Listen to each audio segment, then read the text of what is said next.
Welcome back to my YouTube channel. This is Kajal और आज की वीडियो में मैं आपको पूरा फुल टूर गाइड देने वाली हूँ जगन्नाथपुरी के बारे में। फ़िलहाल मैं अभी हूँ बे ऑफ बंगाल में। अगर आपको वीडियो अच्छी लगे तो लाइक एंड सब्सक्राइब ज़रूर करना और सारी इन्फॉर्मेशन के लिए वीडियो को एंड तक देखना। जय जगन्नाथ गाइस। वीडियो के इंट्रो से तो आपको पता चल ही गया होगा कि इस वीडियो में मैं आपको फुल टूर इन्फॉर्मेशन देने वाली हूँ कि पुरी एंड भुवनेश्वर में आप कौन सी जगह पे विजिट कर सकते हैं। तो सबसे पहले तो हम लोगों ने ट्रेन बुक किया था आनंद विहार से पुरी के लिए। थर्ड एसी में ट्रेन था तो आपको 1900 के अराउंड रुपीज़ लग जाएगा। हम लोग गुड़गांव से निकले थे। हमारी ट्रेन का नाम था पुरुषोत्तम एक्सप्रेस। आनंद विहार से 10:40 की ट्रेन थी। तो नेक्स्ट मॉर्निंग में हम लोग अराउंड 11 बजे के आसपास पुरी में उतर गए थे। स्टेशन के बाहर से हमें एक ऑटो वाला मिल गया था जिसने हमें काफ़ी होटल्स वगैरह के ऑप्शंस दिखा दिए थे। देन हम लोगों ने बीच के सामने वाला एक होटल फाइनलाइज किया था। तो हम लोग टोटल 7 जने गए थे तो हम लोगों ने 2 रूम्स लिए थे और हमें काफ़ी सस्ता पड़ गया था। मतलब अराउंड ये लगा लो पर पर्सन 1000 रुपये के आसपास पड़ गया था रूम का। हमें जो रूम मिला था वो टॉप फ्लोर पे था, 5th फ्लोर था, काफ़ी ऊपर था बट स्टिल बहुत अच्छा था, ओपन एरिया था और काफ़ी अच्छा मौसम था वहाँ का। हम लोग जनवरी के टाइम पे गए हुए हैं, स्टिल वहाँ पे ऐसा फील हो रहा था कि हम लोग मार्च अप्रैल के टाइम पे गए हुए हैं। एंड मंदिर जो है हमारी खिड़की से ही दिखाई दे रही थी। हम इतने खुश हो गए थे ना, काफ़ी पसंद आया था हमें होटल का रूम। फर्स्ट डे तो हम लोगों को रेडी वेडी होने में इतना टाइम लग गया था और इस टाइम पे अगर हम लोग मंदिर जाते तो हो सकता है आफ्टरनून में मंदिर बंद भी मिलता और दर्शन भी नहीं हो पाते, काफ़ी भीड़ होती। तो फर्स्ट डे हम लोग ज़्यादा कहीं नहीं गए थे, बस होटल के सामने ही हमारा बीच था, पुरी सी बीच। हम लोग वहीं पे गए हुए थे घूमने के लिए, रेडी वगैरह होके। तो सबसे पहले तो हम लोग लंच करने के लिए होटल में रुके थे क्योंकि हम लोग भूखे थे, सुबह से कुछ खाया नहीं था। लंच वगैरह करने के बाद फिर देन हम लोग निकले थे बीच के लिए। हमारे होटल से जो बीच का डिस्टेंस था वो 1 to 2 minutes walk in distance था, सामने ही था जस्ट। सो लंच वगैरह करने के बाद हम लोग बीच की तरफ जा रहे थे। मैंने काफ़ी वीडियोस वगैरह देखी थी जिसमें बोलते हैं वहाँ पे खाना अच्छा नहीं लगता, खाना पसंद नहीं आता, बट ऐसा कुछ नहीं है। अगर आप लोग वेजिटेरियन हो तो बहुत सारे वहाँ पे रेस्टोरेंट्स हैं जो प्योर वेज हैं क्योंकि वो मंदिर के एरिया के पास पड़ते हैं। तो वहाँ पे बहुत सारे रेस्टोरेंट्स हैं। वहाँ पे नॉनवेज वगैरह भी अच्छा मिलता है बट हम लोगों ने नॉनवेज वहाँ पे ट्राई नहीं किया तो मैं आपको उसका सजेशन नहीं दूंगी। लेकिन वेज खाना अगर आप थोड़े अच्छे वाले रेस्टोरेंट या ढाबा में बैठोगे तो आपको बहुत पसंद आएगा, अच्छा खाना है वहाँ पे। हम लोग अराउंड 3 बजे के आसपास पूरी बीच में पहुँच चुके हैं और यहाँ पे पानी इतना ठंडा है। यहाँ पे मौसम बहुत बढ़िया था, अराउंड 22 से 25 डिग्री के आसपास होगा और हम लोग इवन रात में फ़ैन चला के सोते थे, इतनी गर्मी थी। बट जैसे ही हम लोगों ने अपने पैर पानी में डाले इतना रिलैक्सिंग फील हुआ। बट मैं तो ऐसा सोच के आए थे कि पानी साफ़ नहीं होगा, बट पानी इतना ब्लू और इतना साफ़ था कि मज़ा ही आ गया था। इतनी ठंडी-ठंडी हवा चल रही थी और ज़्यादा भीड़-भाड़ भी नहीं थी, जबकि ये सीज़न है उस जगह पे घूमने का। अगर आप लोग प्लान कर रहे हो इस साइड आने का तो मैं भी आपको सजेस्ट करूँगी कि आप लोग होटल जो आप लोगे ना वो अपने बीच के साइड में ही लेना, ताकि आप लोग सनराइज़, सनसेट और जो भी मस्ती वगैरह करनी हो, थोड़ा रिलैक्सिंग फ़ील होना हो, तो आप ये सारी चीज़ें वहाँ पे कर सकते हो। तो हम लोगों ने अराउंड वहाँ पे 2 से 3 घंटे मस्ती की थी, फ़ोटोज़, वीडियोज़ वगैरह बनाए थे। थोड़ी देर हम लोग रिलैक्स होके बैठे भी थे मिट्टी पे और वहाँ पे काफ़ी धीरे-धीरे क्राउड बढ़ रहा था। वहाँ पे कई लोग मिट्टी के साथ खेल रहे थे, चीज़ें बना रहे थे, स्ट्रक्चर्स बना रहे थे। गाइज़ आप लोगों को मैं कैब का भी बता देती हूँ कि जैसे हम लोग स्टेशन से बाहर निकले थे ना तो काफ़ी लोग वहाँ पे पूरा प्लानर लेके होते हैं कि आपको 3 दिन का कैब बुक करना है, 2 दिन का कैब बुक करना है। तो हम लोगों ने जो कैब बुक किया था वो अराउंड 5500 रुपये का किया था 3 डेज़ के लिए। तो उसी बंदे ने हमें होटल वगैरह भी दिखा दिया था।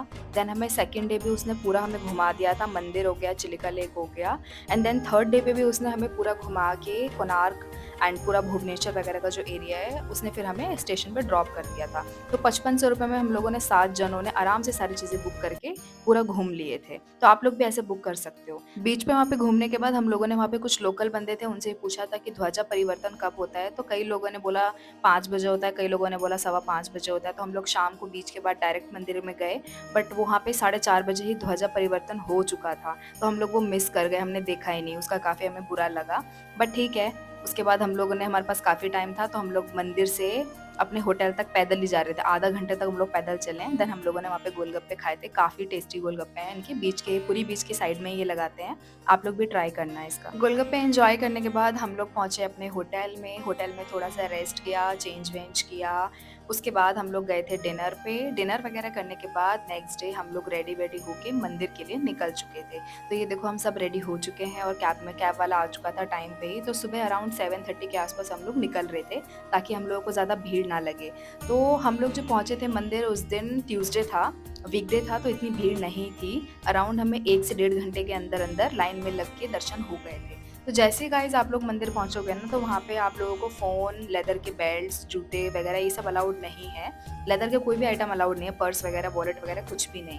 तो हम लोगों को वो सब वहाँ पे पहले ही जमा कराना होता है। तो वहाँ पे अलग-अलग रेट लेते हैं, तो हम लोगों ने जिसके पास जमा कराए थे शूज़ वगैरह, उन्होंने ₹10 शूज़ के पर शूज़ के लिए थे, ₹10 पर मोबाइल के लिए थे। तो हम लोगों ने वो जमा कराने के बाद देन हम लोग मंदिर में दर्शन करने के लिए चले गए थे। तो जैसे हम लोगों ने दर्शन किया वहाँ पे 1 डेढ़ घंटे के अंदर-अंदर काफ़ी रश था अंदर की तरफ में, स्टिल हमारा नंबर जल्दी आ गया था। बट वहाँ पे गाइस पंडितों से बच के रहना, काफ़ी वो लोग पैसे के लिए लूट-पाट करते हैं, तो आप लोग थोड़ा अपना समझदारी से खुद से ही दर्शन करना, काफ़ी आपको अच्छा लगेगा। मैं तो काफ़ी इमोशनल हो गई थी जैसे ही मैंने मूर्ति को देखा था। मंदिर के अंदर में ही दर्शन करने के बाद वहाँ पे एक छोटा-सा आनंद बाज़ार करके एक छोटी-सी मार्केट है, जहाँ पे आपको महाप्रसाद मिलता है। आप लोग महाप्रसाद ज़रूर खाना, बहुत टेस्टी और बहुत अच्छा होता है। कहते हैं कि वहाँ पे जो महाप्रसाद बनता है वो 7 मिट्टी के बर्तनों में बनता है, एक के ऊपर एक रख के, और सबसे पहले ऊपर वाले बर्तन का खाना पकता है। ये वहाँ की मान्यता है और कभी भी वहाँ का प्रसाद ना कम पड़ता है ना ज़्यादा होता है। मंदिर के दर्शन के बाद हम लोगों ने वहाँ पे जो फ़ेमस मिठाई थी खाजा, वो हम लोगों ने खरीदा। कुछ प्रसाद वगैरह मैंने खरीदा अपने घर के लिए। देन छोटी-मोटी शॉपिंग करके हम लोग रूम पे रेस्ट करने के लिए चले गए थे। देन हम लोगों ने चेंज-वेंज करने के बाद सेम डे पे हम लोग निकल चुके थे चिलिका लेक की तरफ। सो चिलिका लेक जाने के लिए हमें रास्ते में ही एक हमें टिकट वगैरह लेना था, जो बोटिंग वगैरह होती है उनकी। सो बोटिंग की जो टिकट थी वो हम लोगों को वो लोग 6000 बोल रहे थे, बोलते-बोलते हम लोगों ने 5400 या 5500 रुपीज़ में फाइनल किया था। देन हम लोगों ने पूरा बोट बुक करके, और वो लोग वहाँ पे डॉल्फिन वगैरह दिखाने वाले थे। देन वो लोग उन्होंने हमें रेड क्रैब्स वगैरह दिखाए थे, एंड देन वहाँ पे बे ऑफ बंगाल का एक छोटा-सा आइलैंड टाइप में बना हुआ था, वहाँ पे भी हम लोग घूमे थे। तो ये लोग हम लोग सब चेंज-वेंज करके निकल चुके हैं। देन हमें रास्ते में एक नारियल पानी वाला मिला था, और गुड़गाँव में तो नारियल पानी का रेट ₹70 ₹80 है। यहाँ पे हम लोगों ने सिर्फ 30 रुपीज़ में नारियल पानी पिया था, and it was so tasty. So guys हम लोग पहुँच चुके हैं चिलिका लेक, और वहाँ पे बहुत सारे अलग-अलग और भी ग्रुप्स आए हुए थे। तो हम लोग चिलिका लेक में सबसे पहले तो बोट पे गए थे, एंड देन हम लोगों को दिखना था सबसे पहले डॉल्फिन।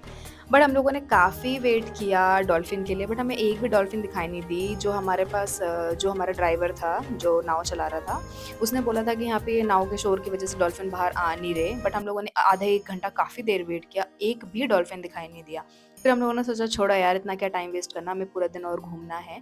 थोड़ी बहुत फ़ोटोज़ वगैरह क्लिक कराने के बाद हम लोग छोटे-छोटे बर्ड्स को खिलाने के लिए कुछ दाने लेके गए थे, कुरकुरे टाइप में, तो वो हम लोग बर्ड्स को खिला रहे थे, और काफ़ी बर्ड्स पास में आ रहे थे। बर्ड्स के बाद नेक्स्ट स्टॉप था रेड क्रैब का, तो ये बंदे हमें रेड क्रैब के बारे में बता रहे थे कि इसको बोलते क्या हैं, एंड देन ये कितना पॉइज़नस है, वो सारी चीज़ें वो हमें दिखा रहे थे। तो आप लोग देख सकते हो, काफ़ी ये नई चीज़ हमने देखी थी। क्रैब के बाद वो एक और चीज़ हमें दिखा रहे थे, उन्होंने कुछ ऐसा ऑयस्टर एस्टर कुछ करके नाम बोला था इसका, और इसके अंदर से वो लोग मोती निकाल के भी दिखा रहे थे। तो उन्होंने ये देखो हमें इसको एक फोड़ के मोती निकाल के हमें यहाँ पे दिखाया हुआ है। इसका रेट ये लोग काफ़ी महँगा बोल रहे थे, एक शेल का 500 से 600 रुपए। तो बन जाते मोती भी।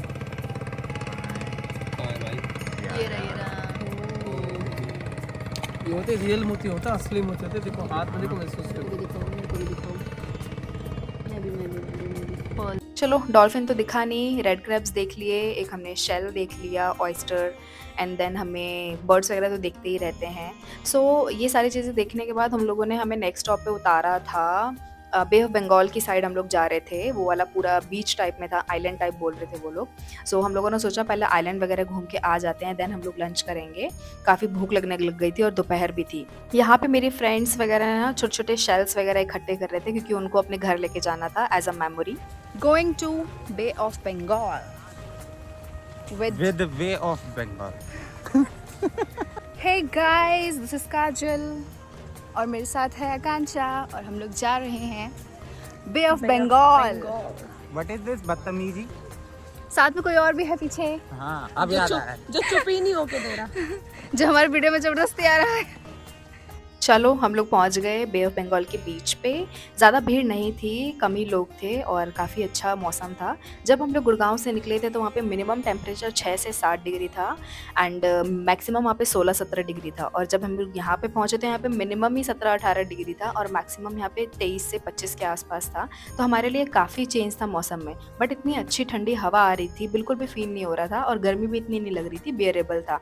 आप लोग अगर फुल स्लीव का या कट स्लीव के भी टॉप्स वगैरह लेके आओगे बीच वगैरह में पहनने के लिए, तो आराम से पहन सकते हो। काफ़ी अच्छा मौसम था।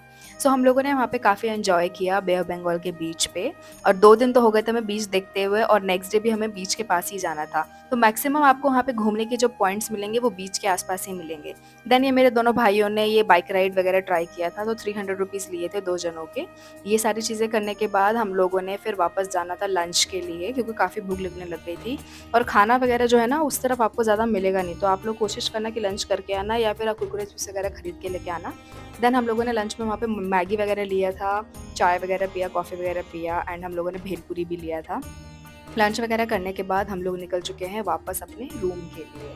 सो रूम में जा रहे थे, और हमारे पास आज के लिए तो काफ़ी था, इतना घूम लिए, क्योंकि हमें यहाँ से आगे एक डेढ़ घंटा तो लगता है आपको वापस पुरी में जाने के लिए, चिलिका लेक घूमने के बाद। सो जैसे ही हम लोग वहाँ पे पहुँचे थे, देन हम लोगों ने थोड़ी बहुत शाम के टाइम पे अपने घर पे देने के लिए और अपने दोस्तों को देने के लिए शॉपिंग वगैरह की।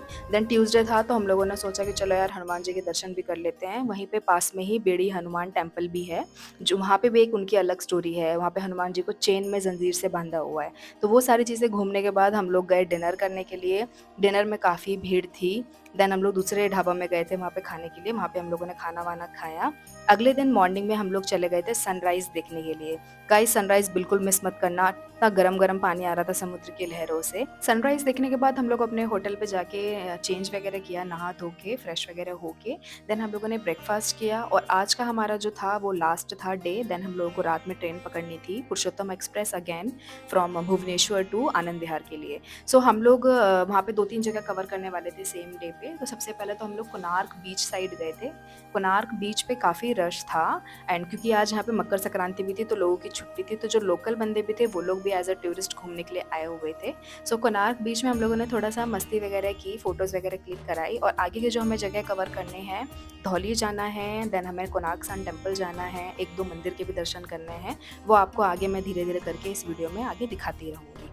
बीच में आपको बहुत सारी एक्टिविटीज़ करने को मिलेंगी, जैसे कि बाइक राइड हो गया, एंड स्पीड बोटिंग हो गई, एंड पैरासेलिंग वगैरह हो गया, एंड कैमल राइड वगैरह है, और कुछ खाने पीने की चीज़ें वगैरह भी हैं जो आप लोग वहाँ पे कर सकते हो एंड ले सकते हो। मुझे एक्टिविटीज़ करने में थोड़ा सा डर लगता है, इसलिए मैंने कोई चीज़ ट्राई नहीं की, बिकॉज मैं रिस्क नहीं ले सकती। बट वहाँ पे काफ़ी लोग एंजॉय कर रहे थे, और अगर आप लोगों को पसंद है तो आप लोग ले सकते हो।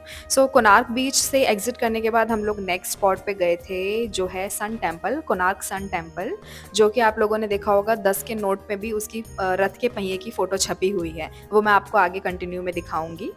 मंदिर में एंटर करने से पहले वहाँ पे एक बाहर की तरफ में छोटी सी मार्केट टाइप आती है। वो पूरा मार्केट हम लोग थोड़ा सा घूम के फिर हम लोग अंदर की तरफ जा रहे थे। ये जो टेम्पल है वो इनकम्प्लीट था, वो कंप्लीट नहीं हुआ, और किसी ने भी इस मंदिर को बनाने की कोशिश की, कंप्लीट करने की कोशिश की थी, तो वो कंप्लीट नहीं हो पाया था।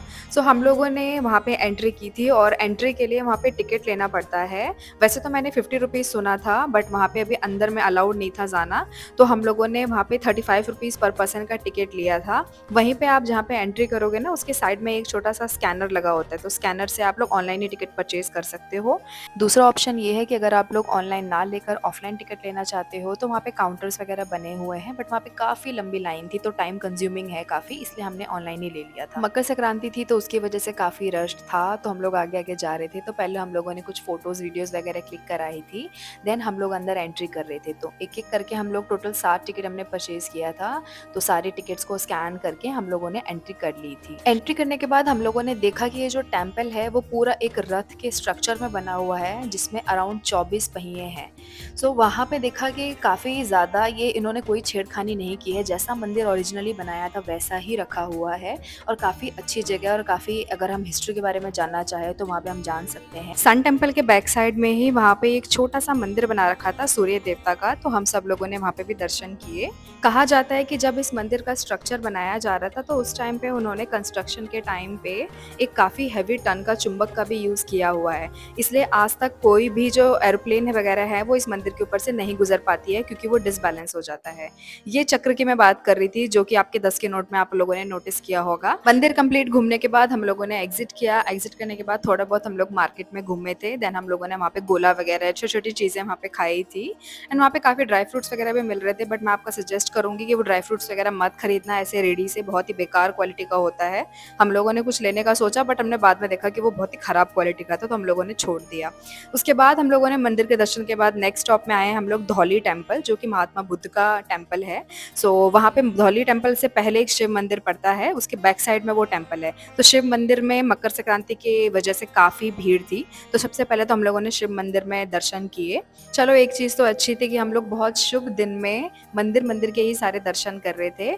इस मंदिर के बाद हम लोग महात्मा बुद्ध वाले मंदिर में जाएंगे, देन हम लोगों का लिंगराज टेम्पल है, देन हम लोगों का मुक्तेश्वर टेम्पल है। तो फुल डे एक शुभ दिन में हमने सारे मंदिर के दर्शन किए थे। तो इस शिव मंदिर के दर्शन होने के बाद एक बैक साइड में ही पैसेज बना हुआ था, जहाँ से आप लोगों की एंट्री होती है धौली टेम्पल की तरफ में। सो पैसेज में ही वहाँ पे उन्होंने छोटी छोटी दुकानें वगैरह लगा रखी है, छोटे छोटे शॉपिंग वगैरह के लिए। आप खाने पीने की चीज़ें हो गए, पापड़ वगैरह हो गया, जूस वगैरह की दुकान वगैरह भी है। घर के लिए आप लोग कुरकुरे चिप्स वगैरह और छोटे छोटे कैंडीज़ वगैरह लेना चाहो तो आप लोग वहाँ से परचेज़ कर सकते हो। सारे के सारे जो आइटम्स हैं वहाँ पे सब रीज़नेबल प्राइस पे है, ऐसा कोई ख़ास इतना महंगा नहीं है चीज़ें। आप लोगों का आराम से कम पैसों में पूरा टूर कंप्लीट हो सकता है। देन ये है धौली टेम्पल, यहाँ पे हम लोगों ने ज़्यादा टाइम नहीं लिया था। दर्शन करने के बाद हम लोग गए लिंगराज टेम्पल में। लिंगराज के मेरे पास ज़्यादा फ़ोटोज़ वीडियोज़ नहीं है क्योंकि फ़ोन वगैरह सब बाहर सबमिट हो जाती है। ये दर्शन करने के बाद लास्ट में हम लोग गए थे मुक्तेश्वर टेम्पल, ये भी शिव टेम्पल है। रात हो गई थी तो यहाँ पे भी अंदर फ़ोन अलाउड नहीं है, तो यहाँ पे भी फ़ोटोज़ वीडियो ज़्यादा नहीं हो पाई हैं। ये सारी चीज़ें करने के बाद हम लोग नेक्स्ट पहुँच गए अपना रेलवे स्टेशन, क्योंकि हमारी वापस सेम पुरुषोत्तम एक्सप्रेस की टिकट थी। सो आज की वीडियो के लिए इतना ही, मिलते हैं नेक्स्ट वीडियो में। Bye bye.